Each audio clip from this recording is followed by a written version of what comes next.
From the students of Penn State Meteorology, here is your Penn State Campus Weather Service forecast. Good Tuesday evening, Center County. I'm student meteorologist Christopher Tate here with your CNET forecast. Hope you all had a safe and enjoyable Labor Day holiday yesterday. If you came back to work today, you may have found it a little bit difficult to concentrate on work, especially given the abundant sunshine we had out on the cameras this afternoon. Our Pittsburgh camera only showing just a few passing puffies, and pretty much everywhere else across the Commonwealth is cloud-free today. Such is the case here at Beaver Stadium, where wall-to-wall sunshine is marked with temperatures of 82 degrees at the bottom of the 3 o'clock hour, and that's pretty much the case for the entirety of central Pennsylvania and the entirety of Pennsylvania for that matter. Today's one of those days where we don't have very much temperature variation pretty much anywhere in the state this afternoon. The same can be said for cloud cover, only a few clouds drifting along Lake Erie this afternoon. That's all part of a massive complex of storms stretching from the high Rockies all the way into Quebec, Canada, and we'll be under the influence of that in a little bit.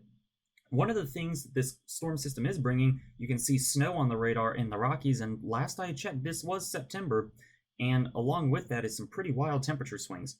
Now here's the temperatures across the U.S. 2 days ago, Sunday afternoon.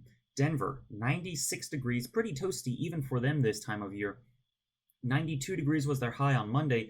Notice Billings and Bismarck, pretty cold, and, well, Denver felt that cold pretty soon after. 32 degrees was observed at Denver International earlier today, and as of 3 p.m. Eastern, that's 1 p.m. Mountain Time, they're only at 36 degrees, a pretty wild temperature swing, nearly 60 degrees over the last 48 hours. And over the last 24 hours, a 54-degree temperature drop was observed in Denver, 57 degrees in Cheyenne compared to this time yesterday. Even the warm confines of Texas can't escape the cold, with Amarillo, Texas, coming in 42 degrees colder now than they were this time yesterday.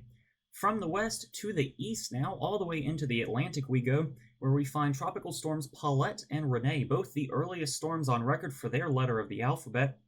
Paulette currently sporting winds of 65 miles an hour, Rene winds of 40 miles an hour. Both storms should remain fish storms over the next several days, with Paulette eventually taking on a track that roughly heads it toward Bermuda, and Rene remaining out to sea. Out across the rest of Pennsylvania tonight, we should remain fairly cloud-free through most of the night. Some clouds begin to build in from the southeast late in the overnight hours and early on Wednesday. Those clouds will try to press into the state during the day, but they won't make it terribly far, as a cold front associated with that big complex will eventually be pushing into the region from the northwest.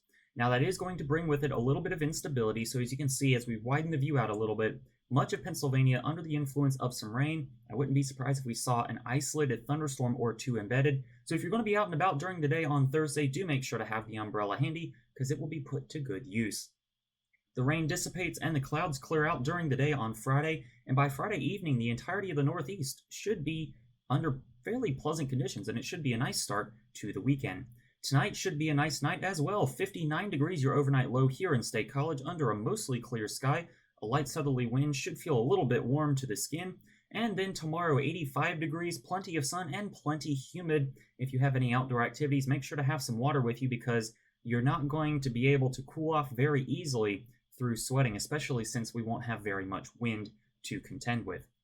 The rest of your 7-day forecast looks like this. Temperatures gradually falling once that cold front passes into the weekend. Saturday and Sunday both could see a chance of some isolated thunderstorms, so do be on the lookout for that.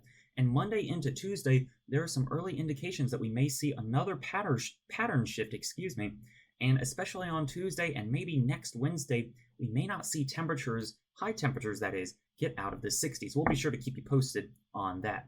From the Penn State Campus Weather Service, I'm student meteorologist Christopher Tate. Have a great evening.